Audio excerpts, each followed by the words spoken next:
Alright, guys. So I'm here with Gregorio, Nice to meet you. Hello, everyone. who I'm very happy to have in the studio for a masterclass that he did for beautiful Beautiful thank studio. you. Full of lights. With all these Christmas lights that I will keep for forever. Now. Forever. Because they were supposed to be for Christmas, but I kind of like the atmosphere because if I switch them off, it's Completely changed. dead, you know. So Yeah, it's inspiring. I'm agree with you. I really feel like a trap music producer. But in the studio, you need the right environment. You know, light design and something like that. Also, it's you so know, important. this detail that you see on the back of us, the lights over there, that's all. Yeah, that's everything. Anyway, we did this masterclass on Patreon. So, of course, I invite you to subscribe to my Patreon and have a look at one of his unreleased tracks that will be out on Caposile Records. Yep.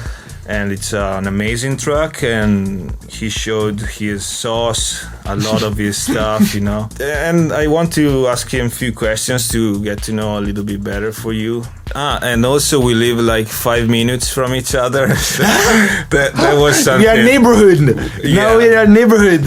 We needed to do this. Absolutely. I forgot the mouse for doing the master classes, so I said, "Well, okay, it's okay. I'm gonna go home, take the mouse, come back, 5 minutes." Yeah, because you know, I'm a technology nerd, so I have all Bluetooth and wireless, and he's an old school guy. Complete old school. You needed the wires. Yeah. Anyway, only so wires. Yaar Kü in art, Gregorio, his real name. Real He's both a DJ and a producer. So my first question is, when did you start making music, and if you was before maybe into more traditional kind of music, so if you played any instruments, or if you just started with electronic music, and if you have some friend or whoever got you into music production. Absolutely. 2 friends. One of them is my cousin. So I started with my cousin with FL Studio. Of course, FL Studio, the best sequencer DAW in the world. No, it's so funny, super easy to use. You learn a lot of things. For instance, sequencing. Okay. So we started together with a dubstep drum and bass project. There we go. Yeah, there we go. always like this. And very energetic music, like with drops, with a lot of things. So it was super funny. And from there, I started experimenting until now. still experimenting. A process. I took some break. Yeah. Meanwhile, a couple of breaks from producing. Also, to be honest, DJing. I started DJing late. I mean, okay. I always have my collection of music, my favorite music and stuff. But I started collecting music for playing music a bit late, and it's a pity in a certain point of view. But besides, it gave me, I don't know, that new feelings of digging, learning how to dig, learning a lot of things that were hidden for me. Yeah, that's because I love producing. I mean, I always loved producing. More, but you're first a producer and then maybe a DJ. More, because you know we are used to hear all those stories like I've been digging, I've been DJing since I was 16. I think there is not an age to start, so you can start even at 30 if you've done something else before, you know. So absolutely, I 100% agree with you. there's no age for anything. Anything, almost like there's people running marathons at 18. yeah. Elders running. Maybe they didn't start at 80. No, maybe they didn't. But you can do everything at any age. But yeah, but I know. Just to be focused on the question. My cousin helped me a lot to introduce me in the world of producing because he was better than me for sure. Okay, so and he was also already younger, so it was a little genius. Oh, and I came through my very first export. Very first export that I did on FL Studio, and it was crap. It was super bad. It needs to be. It needs to be. But it's okay. Yeah, for sure. And yeah, super funny. I mean. So is he still producing, your cousin? Yeah, for sure. He's starting doing how to say conservatory. Yeah, conservatory. Okay, conservatory. So now he's writing music for films, for spot, for advertisements. So and he's super good musician also. Wow. You know how to play? I don't know how to play anything. You don't play instruments? No. I learned. You have a good ear, so yeah, you just have good ears, maybe imagination, a lot of imagination, exactly. and want to learn, because YouTube nowadays can provide you everything. So if you want to know some harmonies, some harmonies things, some chords, you can find everything. So you have the willing of spend 1 hour, 2 hours a day. 1 hour, maybe 1 hour, maybe it's better. If you have more time, if you have more time, do that. But that's cool. COVID helped me a lot for learning. I started doing music seriously and with a specific workflow with some specific elements, using gears and something like that, during COVID. Okay. COVID helped So that's me. what makes you do like a jump in your skills. And maybe style also. Before, let's say, COVID, you still had a period where you were DJing out. You also had a label. Yeah, when I was young with Fulvio Ruffert, my very close friend from Milano. Okay. We had a project together, like Gregorio Serrazin and Fulvio Ruffert. We run the Unknown label, and it was cool because I learned tons of things by him, and also by all the context. So also bookings, gigs. Really? All these little things that help me in the future to starting my own career. Music career, something better. I mean, it's just the beginning now. But you start, seeing things and how this world works a bit. So more experience, more So what would you say in that previous period? Let's say is few of the goals that you reached. For example, I'm thinking about the label or playing abroad or. What things you liked more about that time? Oh yeah, absolutely. Running the label was something that actually nowadays I'm feeling not mature enough to do that nowadays. Instead, where before? Yeah, definitely. I was so young. I was like 18. Now you are 26. I was 20, almost 27. But yeah, as I mentioned before, I stopped for a very long period, like 4 years. 4 years? Yeah, no music, no productions. So way before COVID? Yeah, way before COVID. Yeah. What did you do in the meantime? University, skateboarding, chilling with friends, smoking pots. Super fun period. But yeah, meanwhile, I just produced, but only for myself. An album that probably is gonna be out one day. Okay, so you still have it? During those 4 years, I did something, but like, I switch on the computer, I record some random things, and then, but I don't know. To be honest, it's like an experimental album, ambient, and you can still one day, no rush. No rush. Yeah. And so is there a particular reason why you took this break, or just you got tired? I just got tired. I just got tired by the context, by the pressure. I don't know. Yeah. You needed that break. Yeah, I need that. Yeah. Because if you're also still very young, you need to know what you like to do, and so it's all about experimenting with different things. Absolutely. So it's absolutely understandable. Yeah, necessary also for myself. Also that. Now let's move a little bit to the present. So got to know about you from our common friend Jacopo Maggio. Is one of the residents from Caposile, and you got the residency in Caposile, and we met in summer 2021. Was Preslea gig in Caposile? Yeah, the first one. Yeah, the first one. Yeah, because it was after COVID, so I was coming there after a long time closing clubs and something like that. And how did you got the residency? If this helped to push or to shape your career in music and also maybe production? Yeah, I'm so grateful to Caposile. The connection burned really easily. I mean, I was producing music and I was doing some funny Instagram videos just for myself, posting me jamming around with machines or something like that.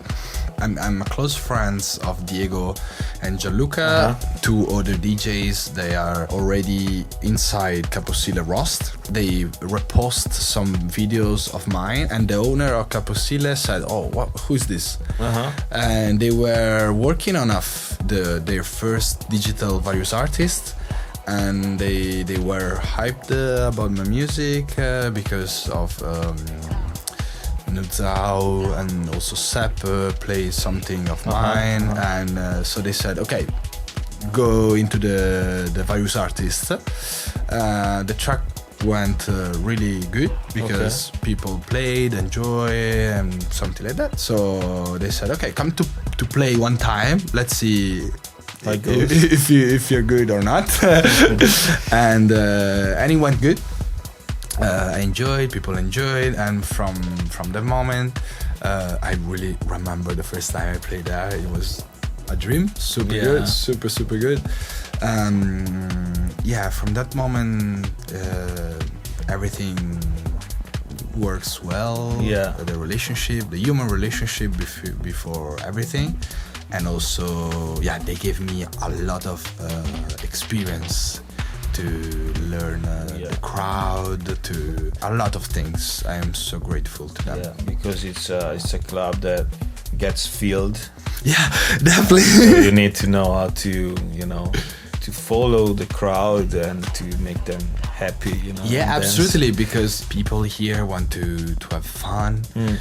Caposile helped me a lot to how to have fun with the people. How to which tracks are good, are not good, to having fun, to enjoy. But at the same time, you can also have space to move between different angles of music. Like, you can have fun, but you can have fun also with breakbeat tracks. That is not 4/4 poo.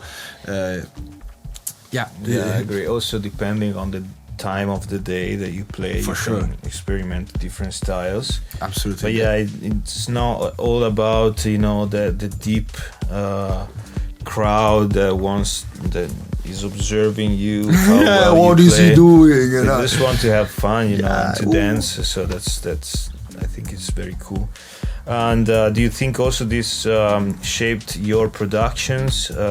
Having a lot of gigs, maybe better what people's like in terms of your music, or not? To be honest, I think this logic, this behavior, it's something that I'm learning right now.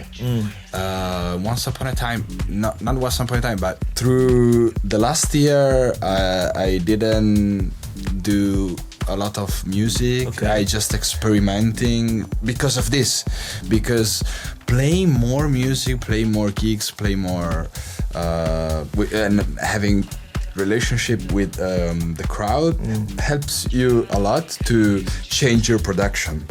Because before I wasn't influenced by crowd, the opinion of different kind of crowds, and now I'm more into, okay, maybe it's easier to play a track with a 4/4 kick from the beginning. So I'm trying to experiment into more producing tracks for playing tracks. For clubs. Before I was, let's do something.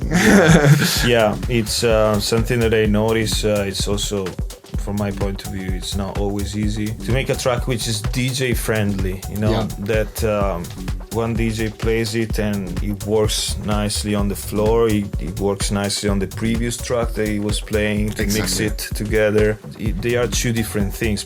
Maybe you put less, you know, of your soul in that track. Exactly. Still, it does a good job when you're playing. So you have to find the right balance between something that you can play and something that it's inside your inner yourself. And that's why it's taking to me a lot to find the balance. But I'm happy because finally in the recent times I find something that I like, and at the same times, for example, I think about the track Jobu. Yeah, exactly. That's works perfectly on the dance floor. Yeah. And that's the first one that exactly as this logical. And tell me if it happens to you as well. Maybe other DJs played it before you did. Oh yeah, sure. I never play my own tracks. I don't know why I had this problem, but I don't know. Maybe I'm shy or I'm afraid that crowd doesn't enjoy the track I did.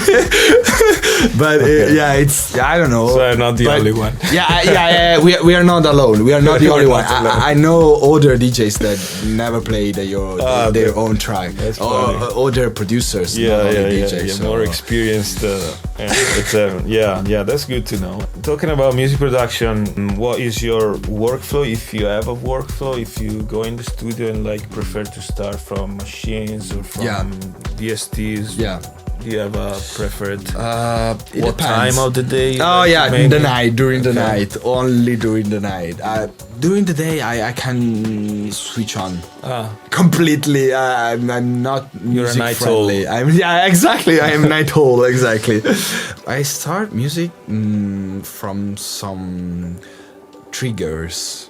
Like I like maybe some grooves that switched me on. Because there are certain kind of grooves that just grooves, it's enough.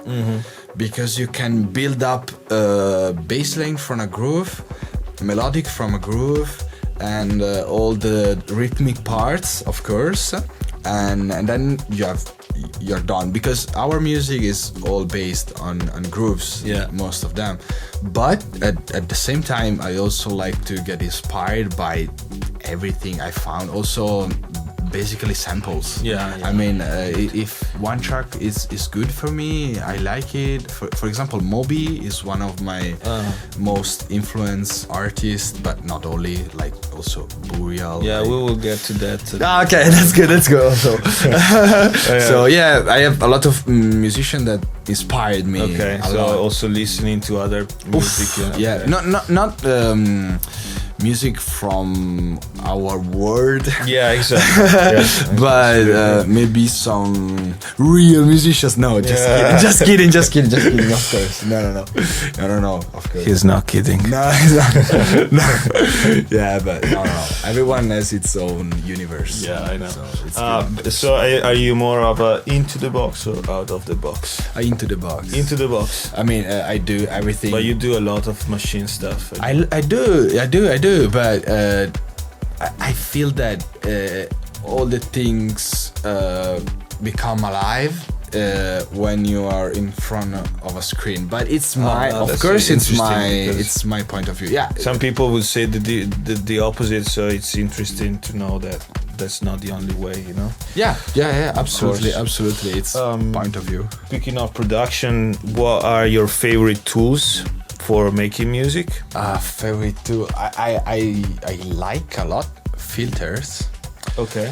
So definitely one of my most used tool is a modulated filter. So when you are filter modulated by an LFO, you can do a lot of things. It opens a world of completely things. And adding the resonance also can help you a lot. But of course, it's just a tool. And more in detail, Yeah. you have some names for filters, some brands, Yeah. or for synthesizer that you Definitely like? Sountoys Okay. has this Freak Filter 1 and 2, I think. Yeah, Freak Filter 1 is Filter the freak. Filter Freak. Yeah, I always do mistakes. Yeah, mess with the names. Yeah, no worries. It's just because if people want to look for it, but No. You're right. it would have come up anyway. But Yeah, no. It's perfect. Filter freak. So if Filter Freak, The freak filter. the Freak Filter.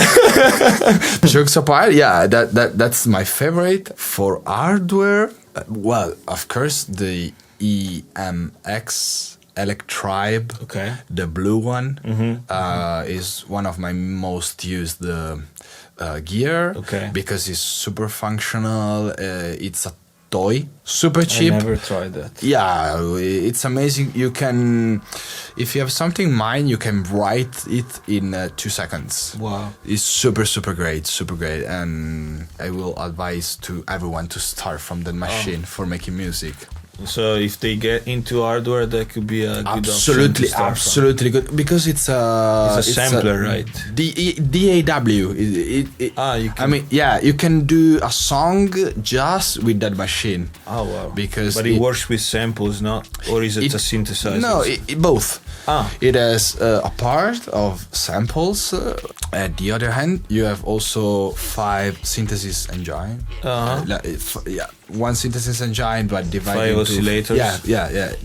Yeah. No, you have multiple oscillators, but 5 channels. 5 different Okay. channels. So you can have bass line in one, pad to the other one. Wow. So Powerful. Yeah, super powerful, and also all the modulation connected with single elements. So Wow. it's great. It's great, even if it's super. It's a toy, not good looking. I don't know. But- Is the one with the valve also? Absolutely, Okay. yeah. The valve is super cool. Yeah. You can also use interesting. it for external instrument. You use it for external instrument mono. So, Okay. but I use it for bass line. Okay. You put a bass line on the external in and use the tube.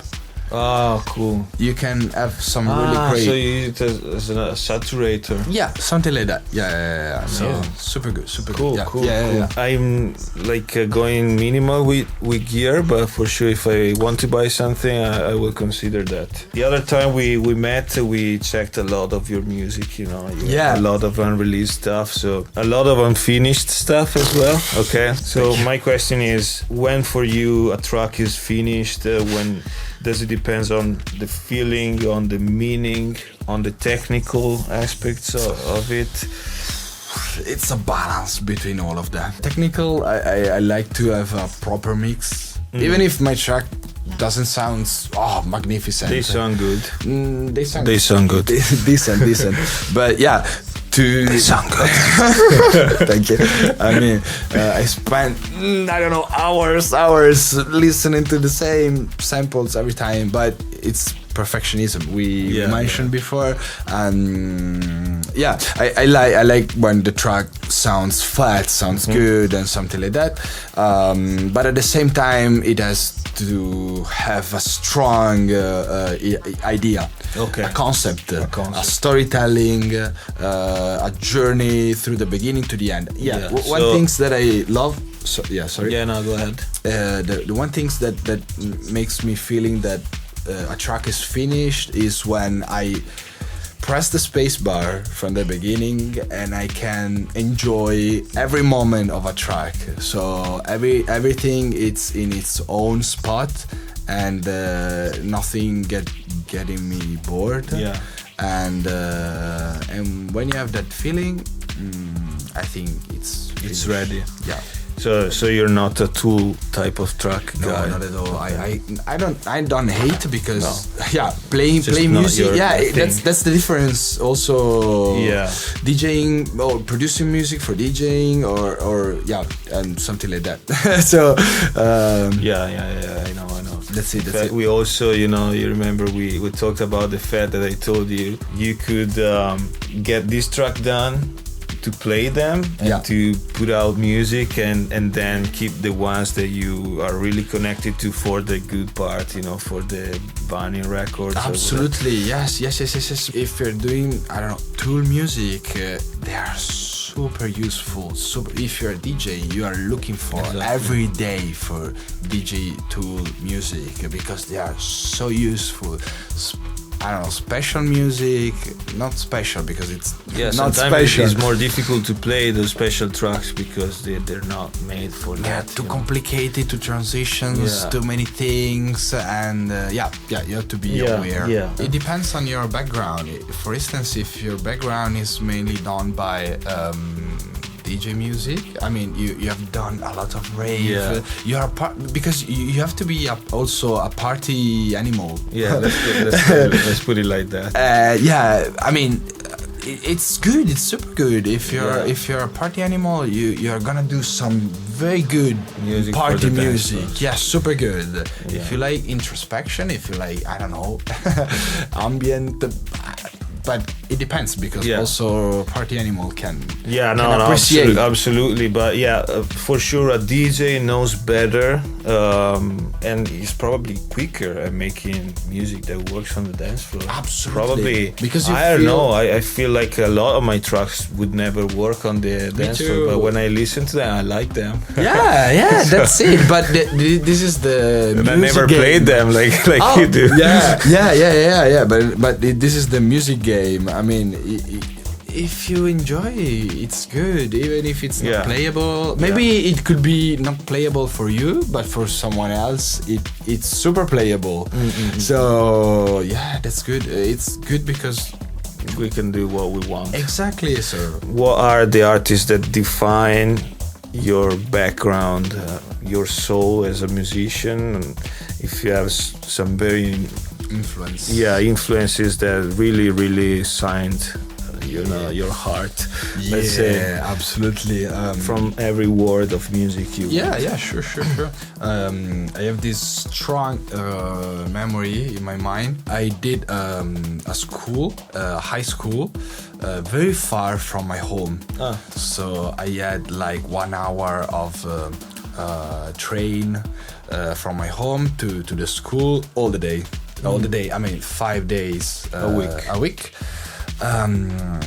And I remember super strongly in my mind listening to Burial. Burial is one of my favorite and most influencing artists for my background. All the textures, all the people call it organic, and all those things came from Burial. Okay. It helped me a lot to feeling the music in a different way because it's so filled of emotions, of vibes, maybe dark vibes, but it's part of, I don't know, what I feel. It's something that touches you, and when it's a lot. It's good music, a lot. He's definitely one of my most influencing artists since the day one. But of course, then I have tons of other influencing things.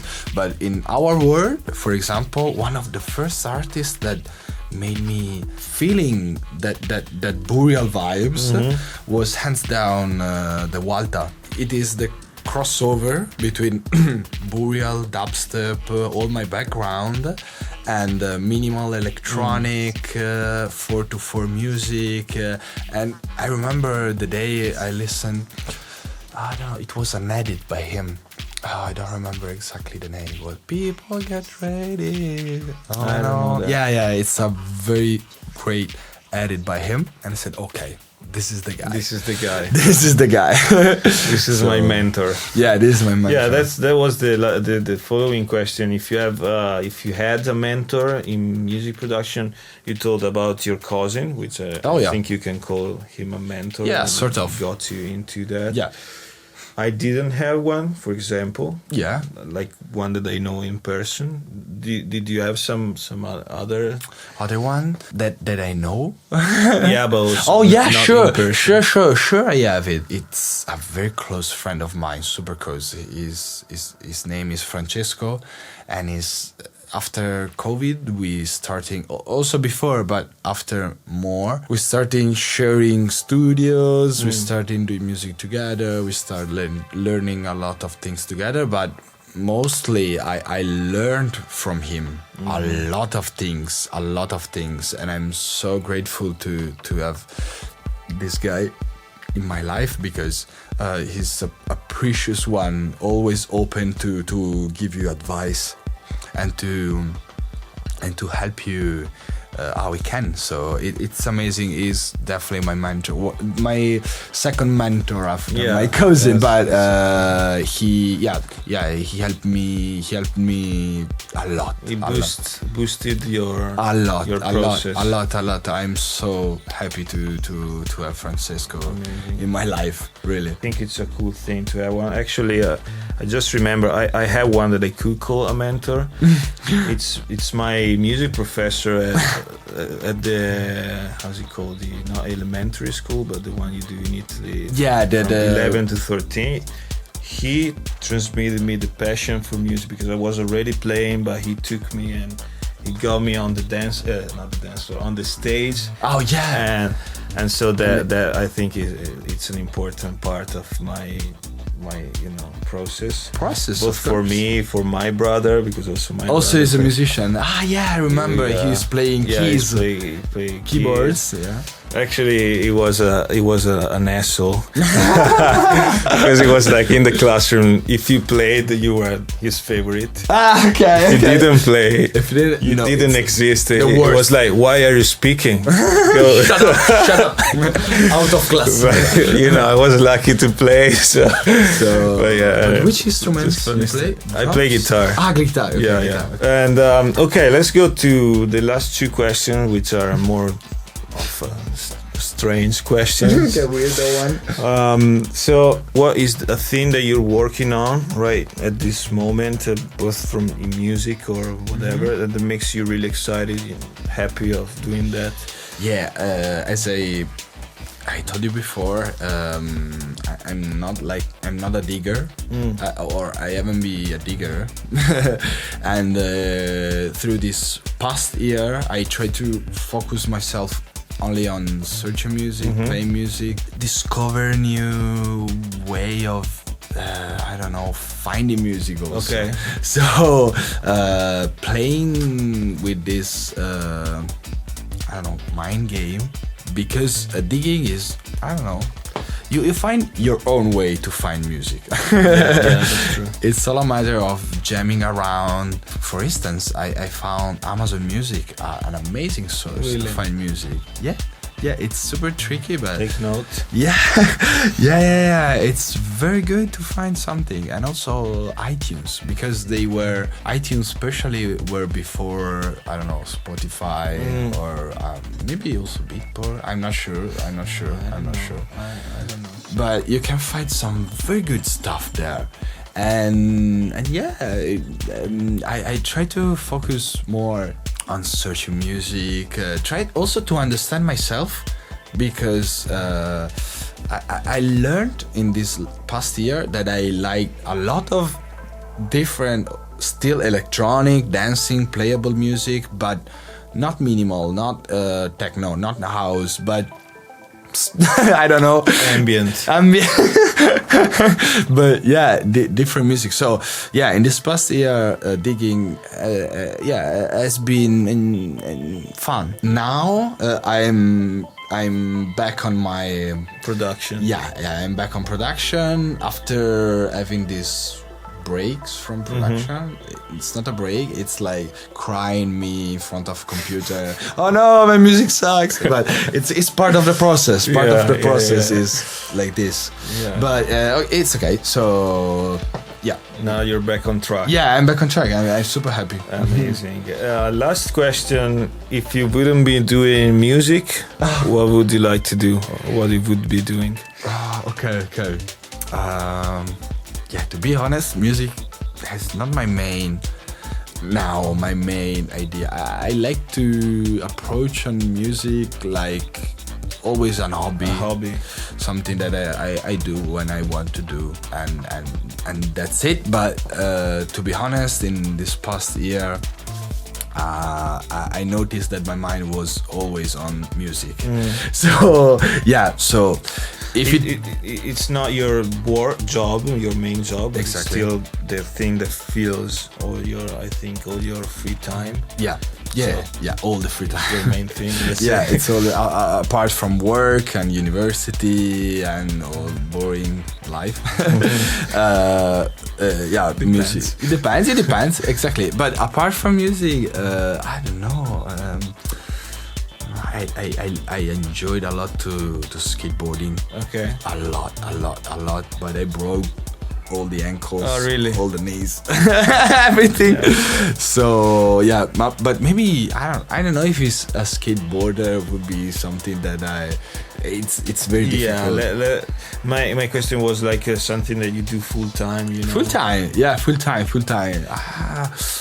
I know it's a difficult question. Super difficult because I music. wouldn't know what to answer, honestly. No, but seriously, I don't know. Well, my university is based on economics and also administration's rights.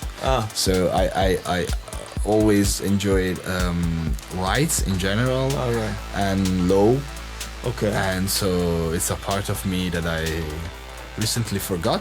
But anyway, it's a part of me that always enjoy low things of the countries, of the different political parties also, and how a law is built. And so I think if it wasn't for music, or I don't know, for the future. Yeah, also that we have to consider that's an option. That's an option. Because, you never know with music. Yeah. Let's have fun. Let's have fun.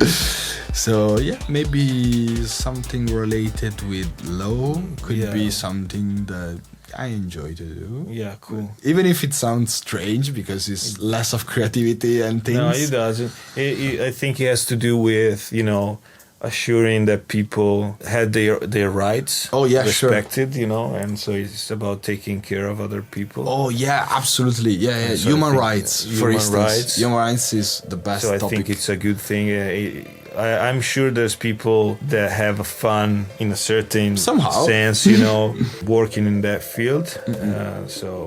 And they do it with love, with passion. When you do something with passion, you do it 10 times better. Sure. I know. Yeah, my mother is a volunteer. So there is a lot of volunteer human rights defensor, for instance, that take care of people that doesn't have the power and the possibility, the chance to pay a defender for their self, and they do it for volunteering. And that's amazing. Pro bono. Yeah, pro bono, exactly. Yeah. So there's no boring job if you do it in the right way. Oh yeah, sure. There are tons of boring jobs, but it depends on how you approach on them. So yeah, that's cool if you have your own way of concept. It's okay. Yeah, and that's why I don't do the civil engineering. I'm gonna quit civil engineering. I already did. I already did. I never done the civil engineering. Adios, money. In real yeah. Yeah. That's okay. I mean, it's choosing.